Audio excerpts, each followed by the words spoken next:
Another important topic that you cannot exclude from your revision plan is the membrane transport.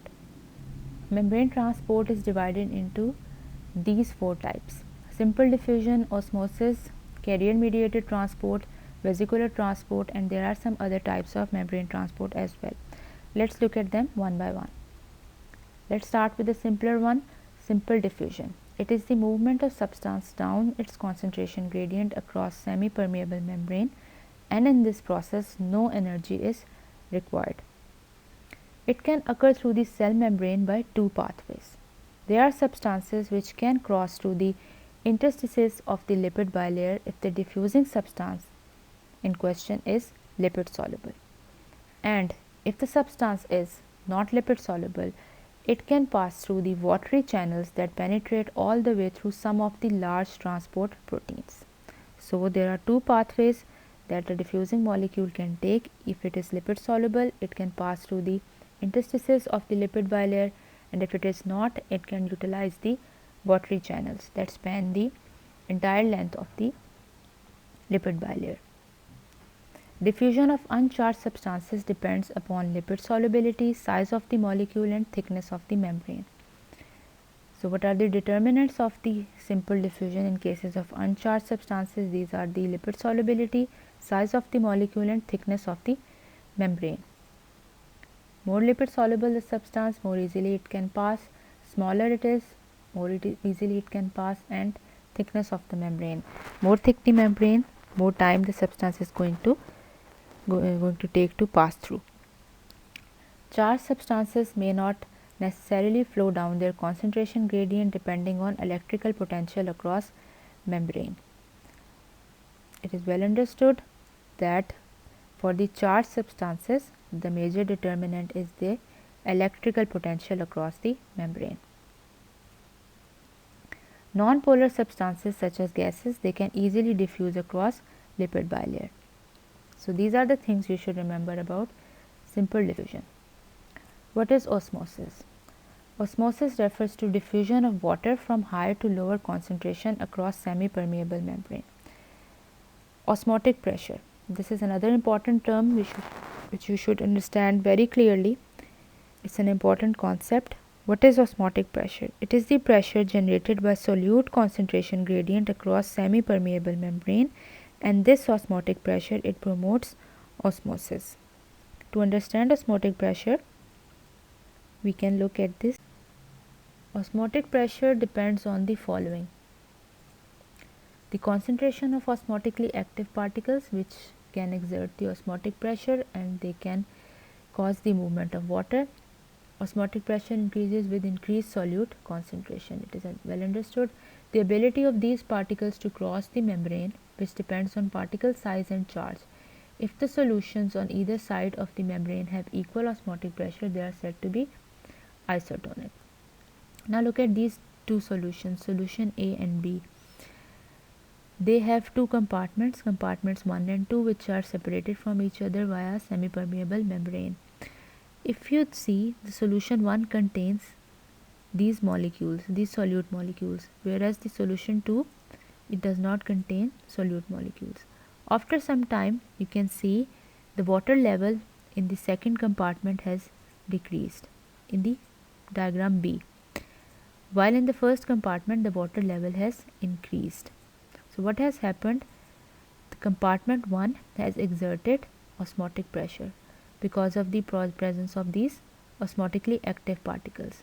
The osmotic pressure in solution 1 was higher, in compartment 1 was higher as compared to the compartment 2, which has caused the movement of water from the compartment 2 towards the first compartment. So solution 1 has higher osmotic pressure, it is hypotonic. The solution which has the higher osmotic pressure is known as hypertonic as compared to solution 2, which is hypotonic as compared to solution 1. Whenever you are going to use the terms hypertonic, hypotonic or isotonic, you are always going to use them as comparison.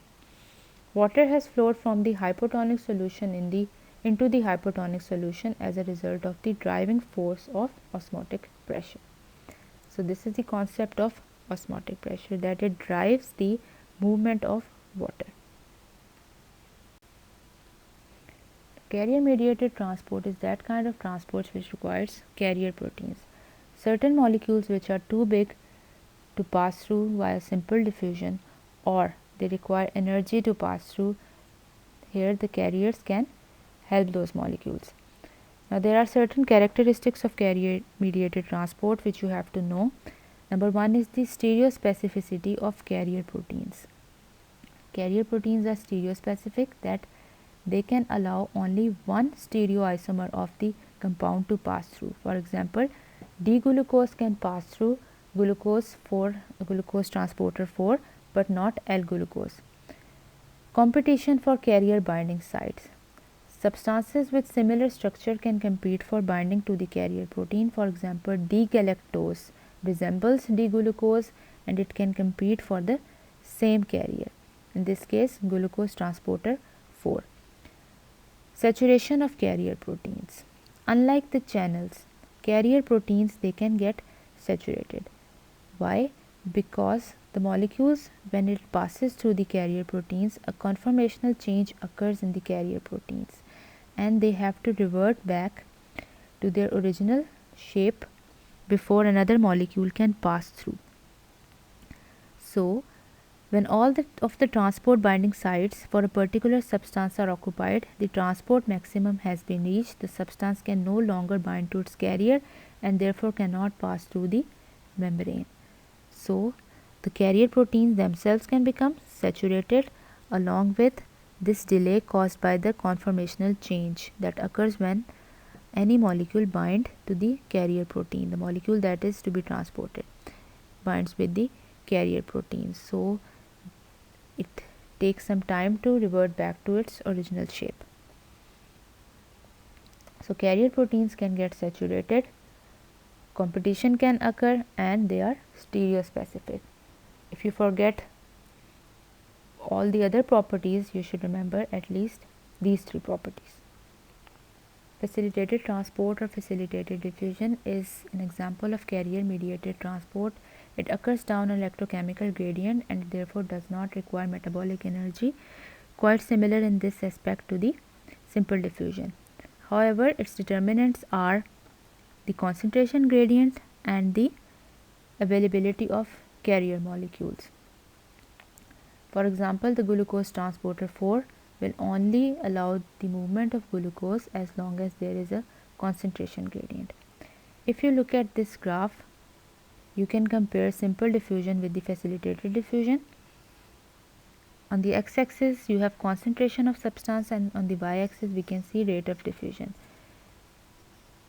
For the simple diffusion depicted by the blue line, you can see if the concentration of substance across a membrane is increased, the rate of diffusion is also increased. However, for the facilitated diffusion, initially the rate of diffusion increases with the concentration gradient. However, it becomes constant when concentration of substance is further increased. Vmax is reached. Maximum capacity is reached of the carrier transporters. They have become saturated now. Active transport is another example of carrier mediated transport. It is further divided into primary active transport and secondary active transport. In this kind of transportation actually occurs against the electrochemical gradient. Energy is provided by ATP hydrolysis. Primary active transport of substance across membrane occurs, which is directly coupled to ATP hydrolysis. Examples of primary active transport are sodium potassium ATPase pump in all cells. It is present in almost every cell. Calcium ATPase pump in muscle cells. So, whenever you are attempting a question that asks you to describe or explain the mechanisms of any kind of transport, you have to try to explain them with an example. So, you can use the example of sodium potassium ATPase and calcium ATPase pump in the muscle cells. Secondary active transport is different than primary active transport in a way that ATP is not directly utilized. Simultaneous movement of two substances across the cell membrane is indirectly coupled to ATP hydrolysis. For one substance, the concentration gradient is established by the hydrolysis of ATP. For example, sodium. Sodium is pumped out of the cell using the sodium potassium ATPase.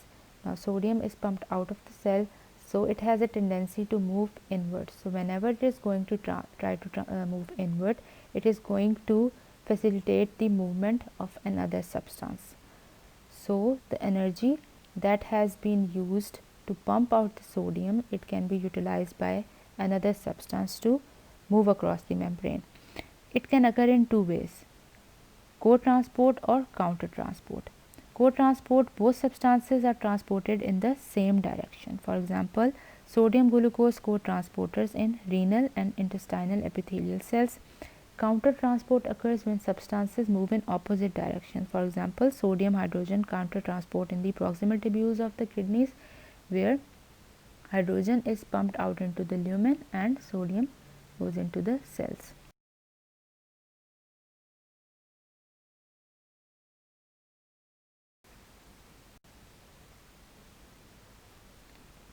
Exocytosis refers to the process of expulsion of substances from inside cells to the outside.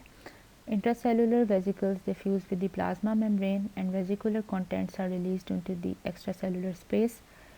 The membrane that will wrap the vesicle is coated with coatomer. Coatomer is a protein.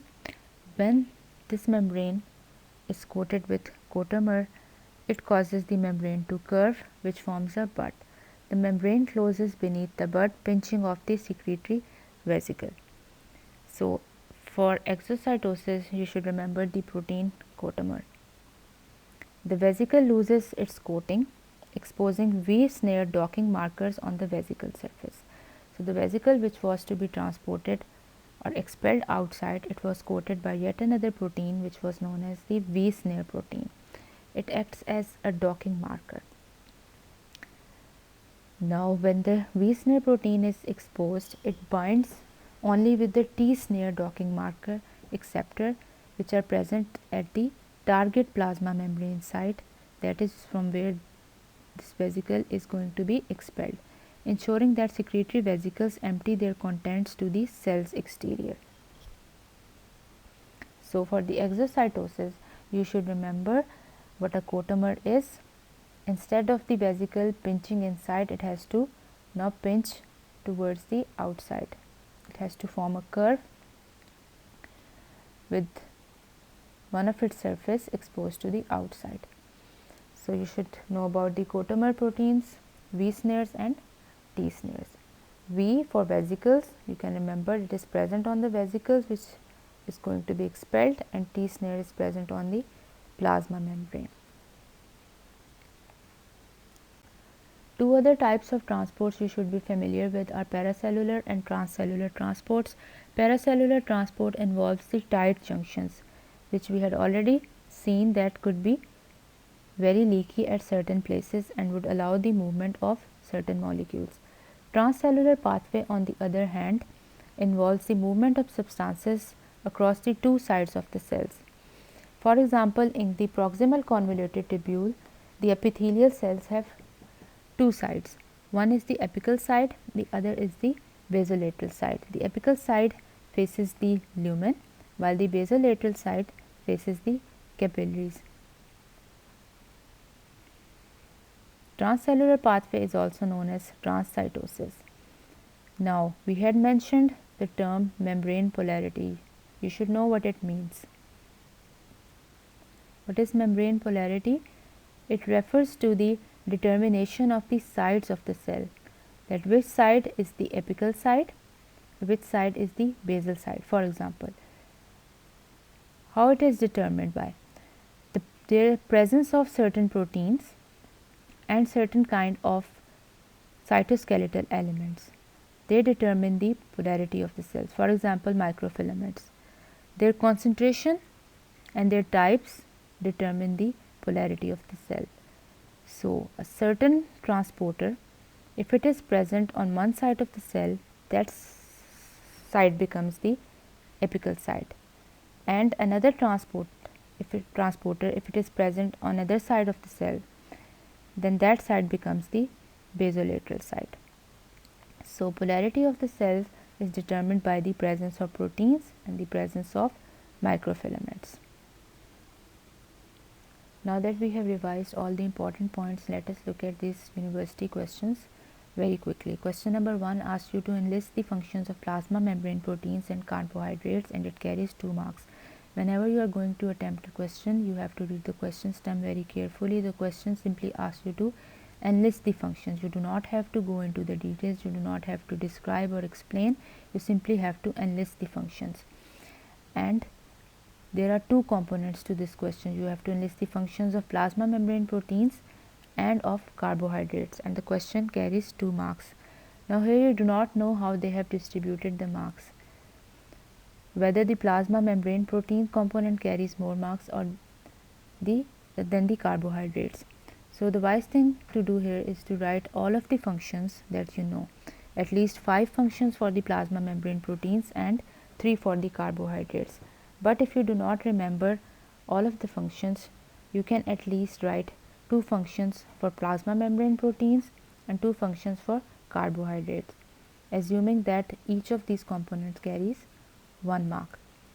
For question number 2, it asks you to enlist the types of RNAs and briefly give their functions. It carries 3 marks.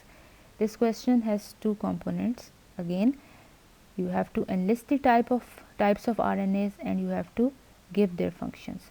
Now there are 6 types of RNAs, so you have to write them all down because it carries 3 marks, so it can be easily distributed into 3 marks.